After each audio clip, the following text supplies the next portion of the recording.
Hey guys, I'm back. Welcome to another video of Triad TV. And remember, if you like this, hit that like button, share it with your hot rod buddy friends and whoever else, and subscribe to this channel, and we'll keep it going. Last video, I talked about some history of me racing and racing for Bateman Racing Team and Mr. Harold Bateman. And I want to talk a little bit about Mr. Bateman today and uh, the impact he had on me in racing. He was one of my mentors and taught me a lot, not just setup, but prop height, way propellers work, driving skills,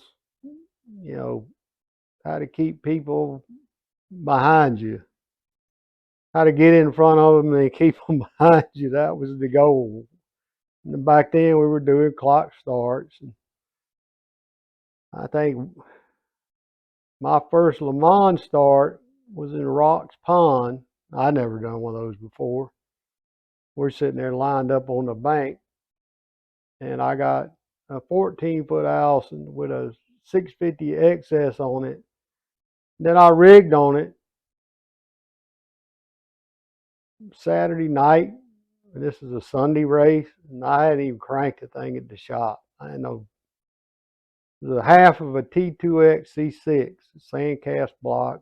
Had three big either Tillotson or Mikuni carburetors on it, and I don't remember which ones. Had aluminum flywheel. It made about 92 horsepower, and it was bad. I mean, Mercury hit that C6 T2X and that 650 XS. They were mean, and I hadn't cranked this motor. I didn't even crank it on the hose at the shop. We just went to the race, and I went out there to make a couple of practice laps, check it out. Harold had worked my propeller a little different, so because I had a little more horsepower. Harold Bateman, and so I got there and make a few laps. And Rocks Pond is always, it's like racing in a washing machine. It's always rough. I mean, it's always beat you rough. And I go out there and make a few practice laps. That's back when we used to back our boat trailers just into the water. We didn't mess with a boat ramp. That was too much trouble. Some buddy of mine went with me. Of course, Robin went with me. I don't know if she went or not. I might have just went with my buddies. But Harold was there, and I went out there and ran a couple of practice laps. They swung the nose of that little 14-footer around. I reached over there and hit the start button, ignition, and it had a little plate. One of the switches said fuel. One of the switches said on, and the other one said ignition. And that was it. That was the wiring harness for the motor. So they swing that thing off of the, push it out away from the boat trailer, swing it around. I crank it up, put a little bit of heat in the motor, and then I laid into it. And that motor was so much stronger than the stock 65 I've been running. I could not believe it. I actually turned around and looked back at it like, where'd that come from? I mean, it was awesome. But anyway, we got ready to race. I didn't punch it. We're sitting there doing a Le Mans start. This is my first Le Mans start. And I'd been beating Stevie too much. And whenever that happened, Mr. Big Ben, he'd make Benny get in the boat and race against me. And Dorchester Marine. And I talked about Benny on the last session. We were sitting there, They're supposed to shoot a 1 minute gun, and then any time after that 1 minute, they can shoot a gun. That means you got to go. We're sitting there. They shoot the 1 minute gun. We're sitting there, and Benny's sitting next to me. He looks over at me and says, "Hey, you got electric fuel pump in that boat?" I went, "No." He said, "Well, I ain't gonna tell you what he said, but it wasn't good." And I was like, "Well, I just ran the thing, an hour ago. It did fine." He said, "Uh-uh." And they shot the 1 minute gun, and they shot the go gun, and I'm sitting there, on crank, no fuel. No fuel pump, no fuel. That's what that switch on that plate's for, is your fuel pump. Wally did not have a fuel pump.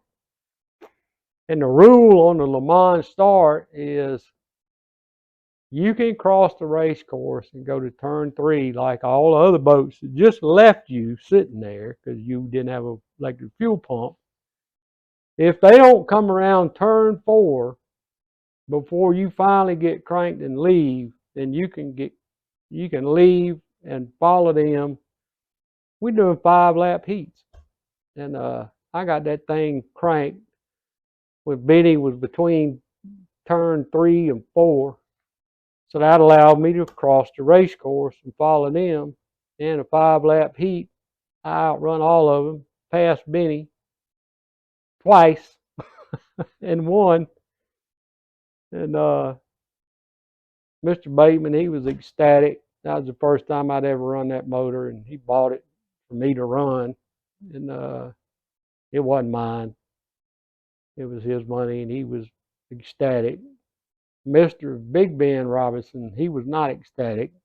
He wanted NOA to throw me out because he was arguing that Benny had already gone by turn buoy 4 before I crossed the course, which would put me 1 lap down. I said, well, it doesn't make any difference. I passed him twice in 5 laps. So even I wasn't a lap down. But even if I was, I still won the race. We got in a little argument, and he wanted to make a big deal out of it. And I finally said, well, look, yeah, you can have the first place trophy. I don't want it, but I'm keeping the check. He didn't like that much. And anyway, back to Mr. Bateman.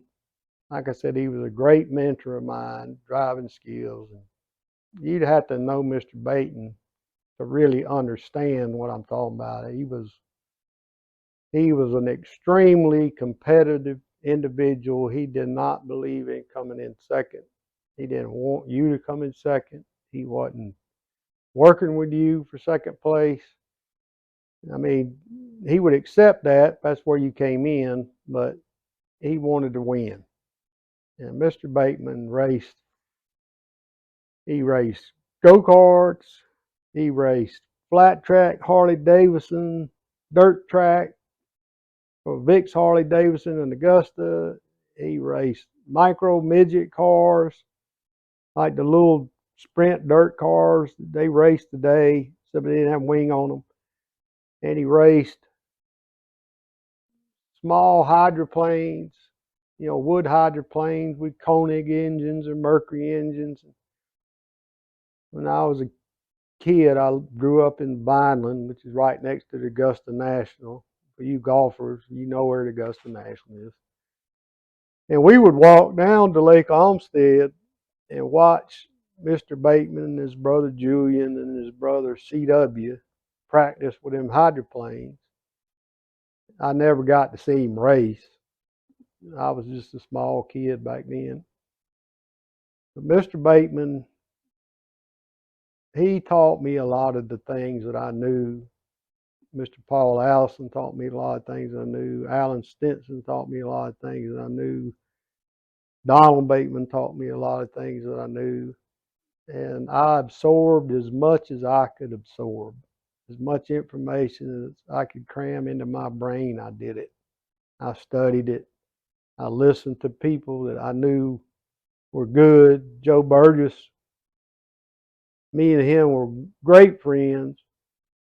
I could tell you some really funny stories about Joe, but, you know, y'all don't want to listen to me talk in this wheelchair all night, so for all day. But Mr. Bateman really was the reason I could win like I could win. And I had an S on my chest. I wasn't afraid of anything. I'm still fearless. I, there's nothing that scares me. I don't have any fear at all. I don't care. I don't care if it's a man, a beast, a boat, an airplane. I don't care. You know, I'm not afraid. And I function like that on the race course. But Mr. Bateman, I could tell you so many funny stories about him. Some of them might not be PG-13. Uh, we had a lot of fun at those races, and he's passed on, gone home to be with the Lord, and we all miss him. But he was in when I was a senior in high school, and this is I don't know if I have time to tell this story or not, because I want to get moved on to where how Triad got started out of all this. And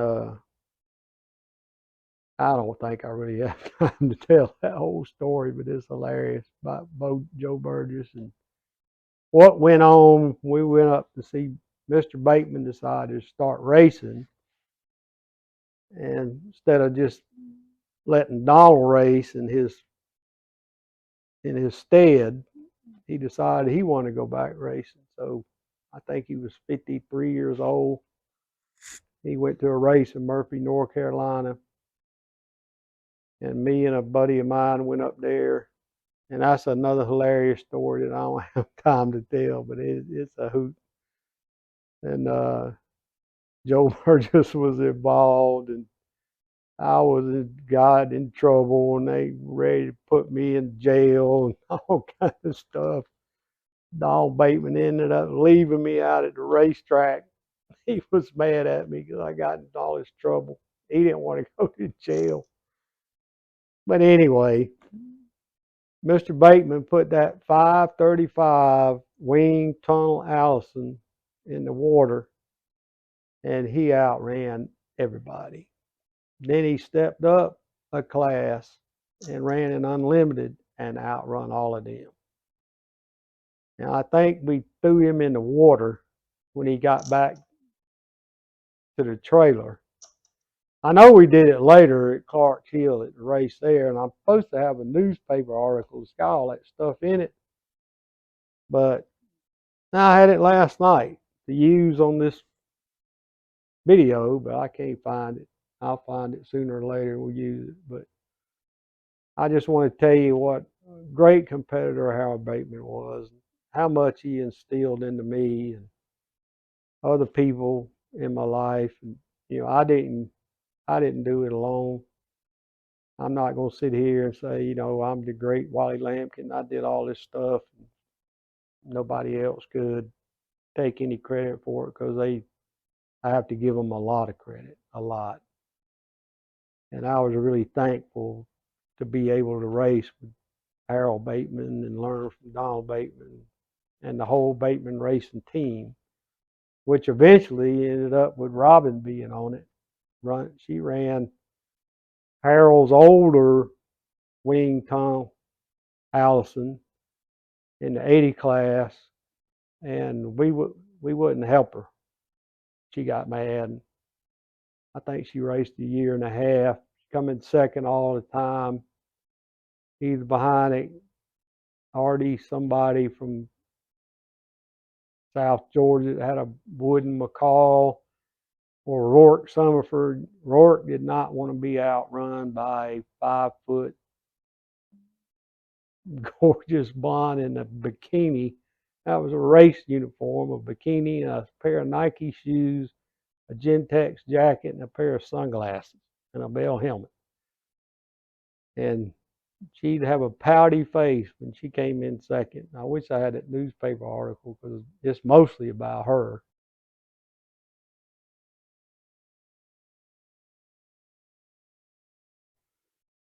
But in that particular race, Harold and somebody else got disqualified on Saturday because we were doing clock starts, and they said he was a little bit ahead of the clock.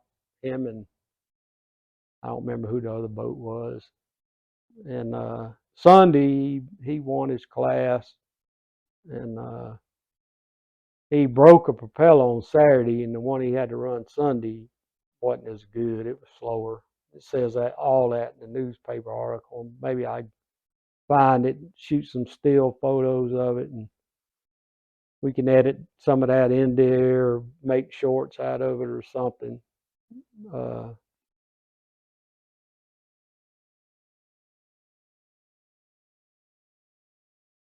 it's pretty neat to have some of that old stuff still around, and but we kind of want to move. Robin finally got frustrated because we wouldn't help her. I didn't want to race, and Mr. Bateman didn't want to race. We wouldn't work on her boat. We go to Bateman Marine on, I think, Wednesday night or Tuesday night. Harold would film us, all of us, on 16 millimeter film. There wasn't no such thing as video. It was film. You had to come back on Monday, take the film to the drugstore, get it developed. And then we have a meeting. The race team would have a meeting at Bateman Marine on Tuesday or Wednesday night, and he'd show you everything he did right, everything you did wrong, where you could pass this. You should have passed this guy. Could have passed that guy. Could have held this guy off. He was a great teacher. He was a great teacher and a great competitor. And that race, it was a funny. I couldn't race that race because I had been in a wreck in Lake Altoona about 2 weeks before that, and broke my wrist, cut 2 arteries and 2 veins, cut it all the way up to my elbow, got hung up in the steering cables, and my arch enemy, Bobby Graham, had to rescue me because I was bleeding to death. And I almost did bleed to death. And Robin and my buddy Gary Smith were at the other end of the course. Bobby Graham slowed down just enough to grab that roll on that Gentex jacket and roll. And like I said, we were enemies when we got on that race course. And he was always fast. And his name's in that newspaper article. I can't find it. He just rolled me into the back of his boat and hit the gas, took me straight to the ambulance. I had pumped blood all over him, all over his 13-foot house. I don't know. Gary and Robin got down there to his boat. They'd already left with me with the ambulance. They put 3 tourniquets on my arm, and the EMS or EMT, whatever you called it back then. He sat on my broken wrist for 25 minutes while we went to a hospital. And I had to have units of blood given to me. I'd lost too much blood. And Gary told me later, he said, when we went over to Bobby Graham's boat, and he pulled a plug on it. He said, we thought you were dead. And Bobby had blood all over him. The boat had blood all over it. And Bobby was an OCD guy. That's one reason we were enemies. I was semi-OCD, but I wasn't at the level he was.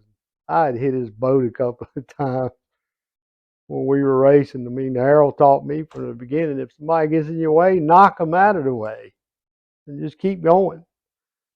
And so I knocked Bobby out of the way a couple of times and skinned his boat, and he didn't like that.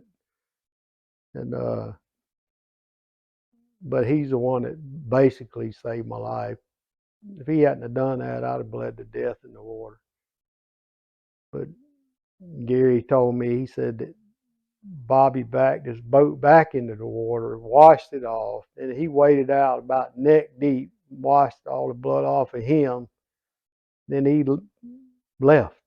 He didn't He was not interested in racing that 2-day race. It shook him up so bad he went back home to Wilmington, North Carolina.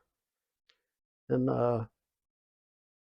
I didn't get to race the race that Robin made her debut. She was 19 years old.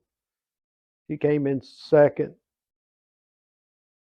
She didn't do real good Saturday because she didn't have any seat time. And Mr. Bateman had put a leaky trim pump in her boat. She had to keep trimming it because he didn't want her trimming enough to blow it over. So he put a leaky trim pump in her boat and wouldn't work on her propeller and gave her a crummy propeller because none of us wanted her to race. But she still came in second all the time. And she finally got tired of second and said, if y'all not going to help me win, I'm going to quit. And we went, good. Quit. We don't want you in that boat anyway. So she quit. But at that particular race, I'll tell you this, and then I'll get off this thing. But Alan Stinson, and I forgot who he was. I think it was Earl Bentz. And Earl Bentz actually, he used to be a grunt on a tugboat in Charleston, South Carolina, and Harold Bateman taught him how to drive a tunnel boat. He'd come to Bateman Marine all the time. He used to race a red wooden boat they made up in Charleston called a Wyogichi. And he ran an OMC on it, probably a Stinger.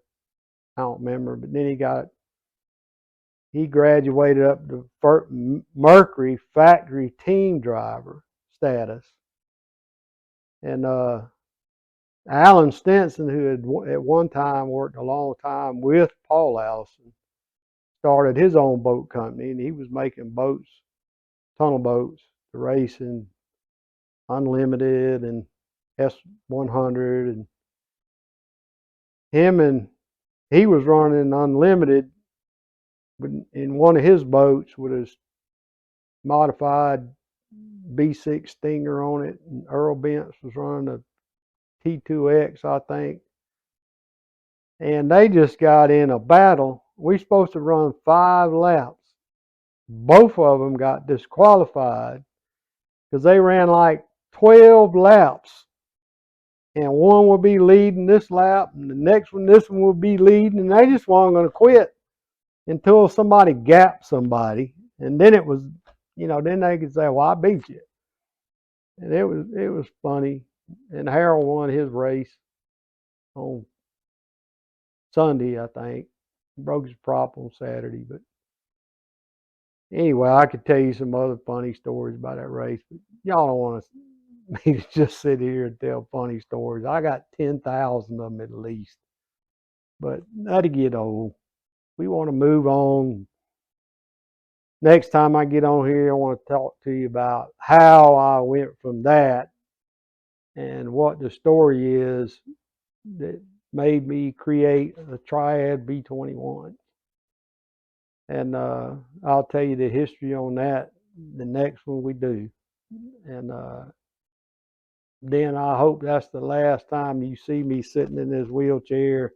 I hope I'm back at the shop, if for nothing else, to lean against the Triad boat and do it from there instead of this wheelchair. And anyway, don't forget to do the like, hit the subscribe button, and share it with as many people as you can and help us make this thing grow so we can keep it on. Like I said, as long as you're interested, I'll do it. And I'm going to tell you stuff that nobody's ever told you and probably wouldn't tell you. So, I got to give my man Chris Justice a plug up in Oconee, Georgia, at Lake Oconee. Chris, great guy, great hot rodder. Done some crazy, crazy stuff. He's got a lot of funny stories too. If you're in the Georgia area, Atlanta, Macon, Columbus, whatever, this is your go-to guy for your hot rod boat stuff. And he is not a novice, and he is very, very sharp. I just want to give him a plug. I'll see you guys later. Thanks.